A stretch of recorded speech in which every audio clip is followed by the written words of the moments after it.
Reciban un cordial saludo, amigos, hermanos y ministros, en el nombre de nuestro Señor Jesucristo. Estamos tratando el tema sobre relacionado a las armas espirituales y hablaremos sobre la coraza de justicia y el apresto del calzado. En cuanto a la coraza de justicia, comienzo diciendo que hay quienes conjeturan que la justicia, cuando es aplicable al vestirse, tiene que ver con la vida de pureza o rectitud que debe tener todo creyente por causa de su relación con Dios.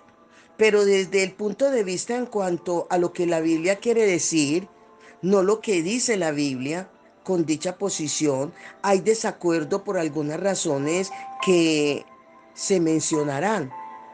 Primero, el término griego que Pablo utilizó para justicia fue dikaisume, que la mayoría de las veces usó para denotar la gracia de Dios, dado a quien, a los hombres, por la cual todos los que creen en Él son introducidos en la correcta relación con Dios.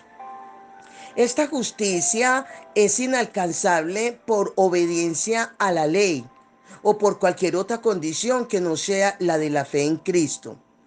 Afirmar que dicha justicia como arma es referente a la conducta es estar en total contraste con el término desde el punto de vista etimológico para comenzar. Segundo, vestirse de justicia depende de una conducta intachable en este implemento de las armaduras, que equivale a la coraza. Estaríamos totalmente desarmados porque quien podría cumplir con vivir una vida intachable el 100%, ¿sí? En cuanto a la coraza de justicia, cuando es aplicado al vestirse, se debe entender como la posición que el creyente tiene de justo delante de Dios por causa de la imputación de la justicia de Dios en él, y que dicha posición debe mantenerla en fe y debe mantenerla de mantenerla delante de Dios de una manera latente en fe. El vestirse con la coraza de justicia es entender y aceptar por fe que por muy bajo y degradante que sea la condición de pecado en el que hayamos caído por causa de eso, dejaremos de ser santo ante la presencia de Dios, pero nunca dejaremos de ser justo. El vestirse con la coraza de justicia es entender y aceptar que aunque hayamos caído en el pecado más horrendo y más degradante de este mundo, seguiremos siendo justos delante de Dios. ¿Por qué? Porque es que Dios nos ve a través de Jesucristo, no de forma directa. A través de Cristo, Dios nos ve justo en su Hijo como tal. El vestirse con la coraza de justicia es entender y aceptar que el pecado afecta mi santidad, pero no afecta mi justicia. Hay dos tipos de santidad, la posicional y la práctica. La santidad, cuando estamos hablando aquí en este caso de la santidad práctica, tiene que ver con mis actitudes, con un estilo de vida acorde con el carácter de Dios que radica en el alma. La santidad práctica depende de mis acciones, de mi forma de conducirme ante la vida. Pero la santidad posicional es un estado que se obtuvo por la fe en la gracia de Dios, por la fe que depositaste, por la que Jesús hizo en la cruz del Calvario. En conclusión, en cuanto al estado de santidad posicional, es un suceso y la santidad posesional es un proceso. Repito, el estado de santidad posicional, o sea, del lugar, es un suceso. Y la santidad posesional, de poseer, de adquirir, es un proceso. La justicia tiene que ver con una posición o estado. mientras que la santidad tiene que ver con obras. En el espíritu de Jesús hubo pecado, pero no pecado que él hizo. Así que Jesús, en Jesús, así que el, el hecho de que Jesús no haya pecado, eso hace que él sea santo, ¿sí? En el Espíritu Santo no hay pecado y eso es lo que hace que en él sea santo, como es Jesucristo y como es Dios Padre. Si nosotros analizamos nuestra posición en Cristo, en nosotros, hablando del hombre interior, que es el espíritu, porque nosotros somos un espíritu, tenemos un alma y vivimos en un cuerpo. Si hablamos del hombre interior, que es tu verdadero yo, tu verdadero ser, tu verdadero existir, entonces hablaríamos del espíritu del hombre. Si hablamos del hombre interior, que es tu verdadero yo, vuelvo a repetir, es tu verdadero ser, es tu verdadero existir, en tu espíritu está la persona, en tu alma está la personalidad y en tu cuerpo se manifiesta. Si hablamos en el espíritu como persona, pues en él no hay pecado, sino que está la justicia de Dios. Así que el mismo nivel de justicia que está en Dios está también en ti y está en mí porque es en Cristo Jesús. De modo que cuando cometemos un pecado debemos sentirnos mal.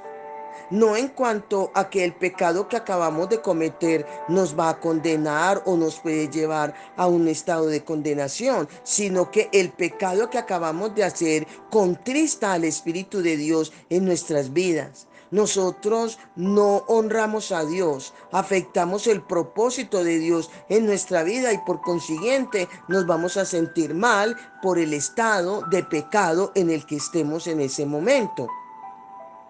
Lo otro que hay que entender es que no hay pecado que escandalice a Dios. Pero todo pecado que vayamos a cometer ya Dios no lo perdonó. Porque Dios es presente, pasado y futuro. La Biblia dice que no hay ninguna condenación para los que están en Cristo Jesús, porque la ley de vida en Cristo Jesús nos ha librado de la vida del pecado y de la muerte. Todo esto es necesario saberlo para que no seamos esclavos de la santidad. Según Efesios capítulo 6, el versículo 14, en cuanto a la justicia, esto significa rectitud, conducta intachable o posición que el creyente debe mantener latente en fe. El vestirse con la coraza de justicia es entender y aceptar por fe que el caminar en santidad permite que rija la justicia y que el pecado afecte a la santidad. Hay dos clases de santidad, ya dijimos, que es la posición, la santidad posicional y la santidad práctica. En la santidad práctica tiene que ver con la actitud. Sí, vuelvo a repetir con otras definiciones más claras, es que la santidad práctica tiene que ver con la actitud, con el estilo de vida acorde con el carácter de Dios que radica en el alma. Tiene que ver con las acciones, con la forma de conducirse ante la vida. Y por eso esta santidad práctica es un proceso, o sea que el cambio es paulatino. La santidad posicional es un estado que se obtuvo por la gracia de Dios, la fe depositada en la cruz del Calvario. Es inmediato, es instantáneo. En el momento en que tú y yo abrimos nuestro corazón, aceptamos la oferta de salvación que Dios nos ofrece mediante el sacrificio de Jesús, desde ese instante que aceptamos a Jesús, inmediatamente viene la santidad posicional, que es la que se obtiene por la gracia de Dios. O sea que nuestro espíritu queda santificado de inmediato, mientras que el alma va adquiriendo la santidad de una manera progresiva, de una manera continua, de una manera, por eso se dice que es un proceso, porque es continuo, es a medida en que vivamos en obediencia y conforme a lo establecido en los principios de Dios, nuestra alma va siendo renovada, va siendo cambiada, va siendo transformada. La coraza de justicia me permite vencer el pecado o cualquier ataque del maligno por la misericordia del perdón de Dios. Amén.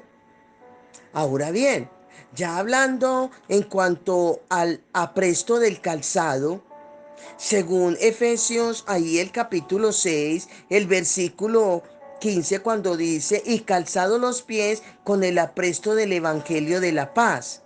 Lo primero que tenemos que entender es que el vestirse con el calzado no es aplicable a la paz ni al Evangelio, como muchos lo han entendido, lo han aplicado y lo han enseñado. No debemos olvidar que el calzado es aplicable al apresto. El texto dice calzado los pies con el apresto. No dice con el evangelio ni con la paz. Valga la aclaración. El término apresto del griego es etomaisía. Etomaisía, que indica disposición, indica querer, indica deseo íntimo. Lo que Pablo quiso decir en cuanto al apresto como arma fue calzado los pies con la disposición, con el querer y el deseo íntimo que un creyente debe tener para salir a anunciar el mensaje de salvación que produce paz. O sea, que el calzado tiene que ver con la disposición que usted y yo debemos tener como creyentes para dar de gracia lo que de gracia recibimos, anunciando las buenas nuevas de salvación que produce la paz. Es decir, la paz viene como resultado de que se predique el Evangelio. Y el anuncio del Evangelio tiene como resultado de que haya una disposición, que haya un querer, que haya un deseo íntimo en la iglesia para salir a predicar. ¿Ve? Mire qué claro es. Un gran porcentaje de cristianos están descalzos y desarmados sencillamente porque nadie quiere salir a predicar el mensaje de salvación a los perdidos. Esta es la única arma que tenemos para avanzar, para crecer, no para la conquista, sino para arrebatarle las almas al maligno en el nombre de nuestro Señor Jesucristo. Jesucristo nos ha dado poder para predicar el Evangelio, sí.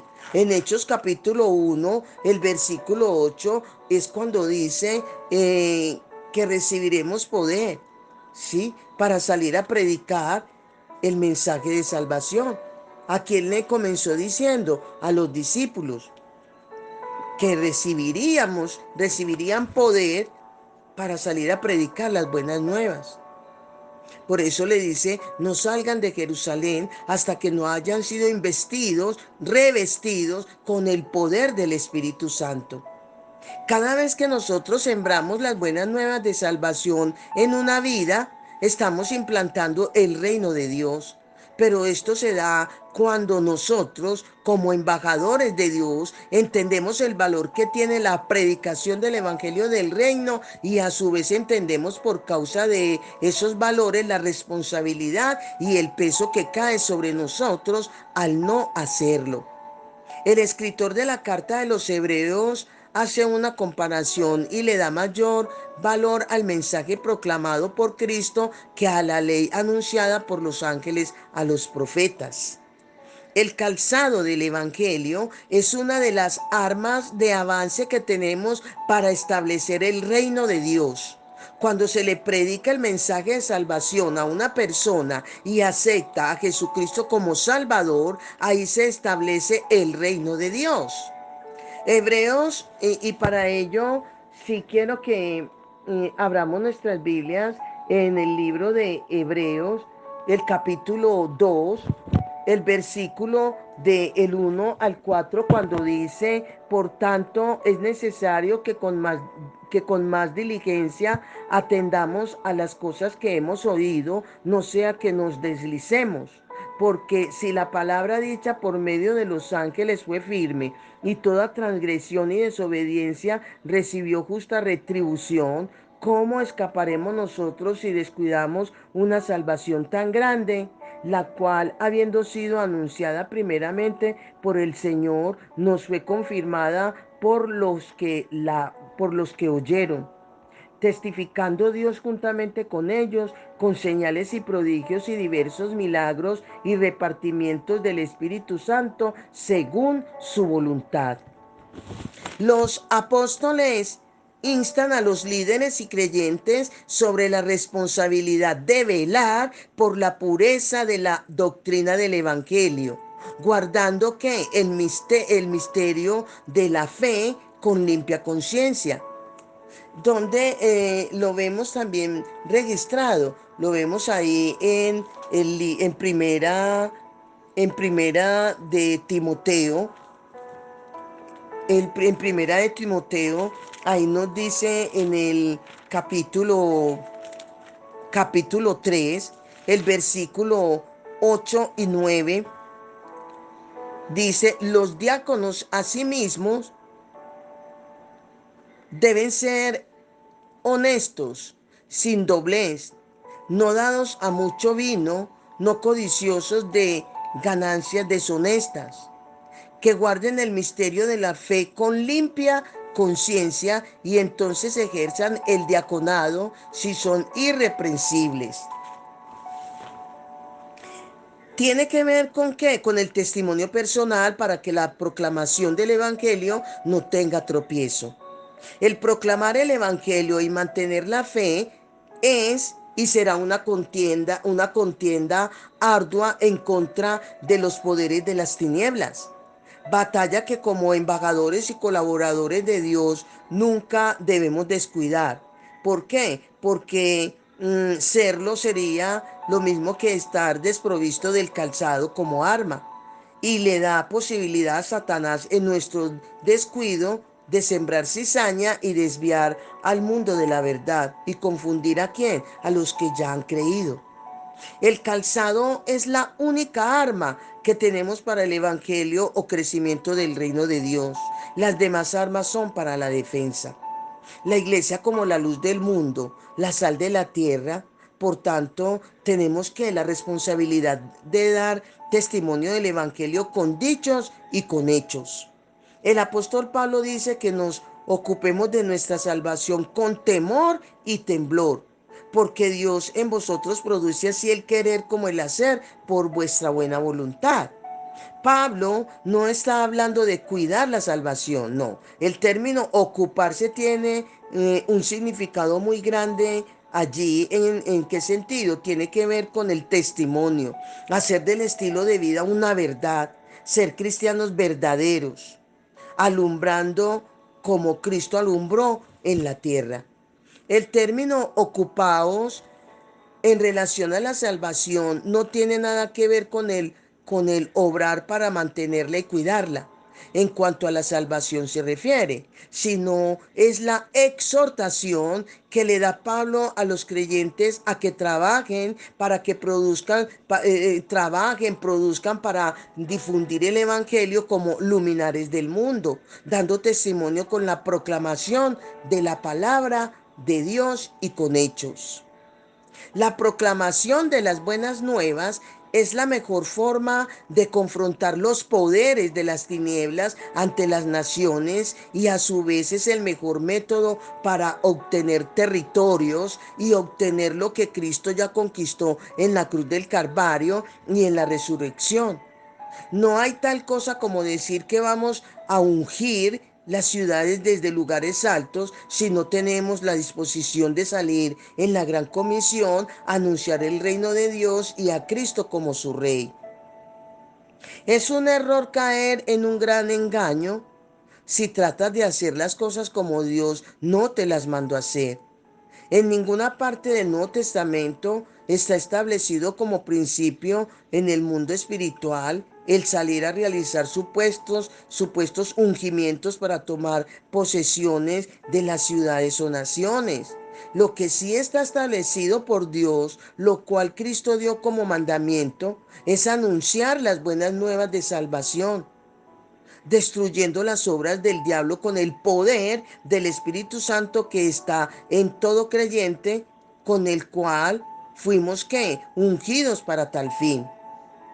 Donde podríamos leer esta parte. Yo les invito a que abran sus Biblias o escuchen lo que nos está diciendo el Evangelio de Marcos, el capítulo 16, el versículo del 15 al 18, cuando dice, y les dijo, ¿quién? Jesús, id por todo el mundo y predicad el Evangelio a toda criatura. El que creyere y fuere bautizado será salvo, mas el que no creyere será condenado. Y estas señales seguirán a los que creen. En mi nombre echarán fuera demonios, hablarán nuevas lenguas, tomarán en las manos serpientes y bebieren cosas mortíferas, no les hará daño. Sobre los enfermos pondrán sus manos y sanarán.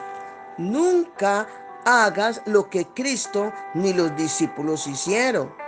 Nunca hagas lo que no está establecido en la palabra como mandamiento. Amén. Bendiciones, bendiciones.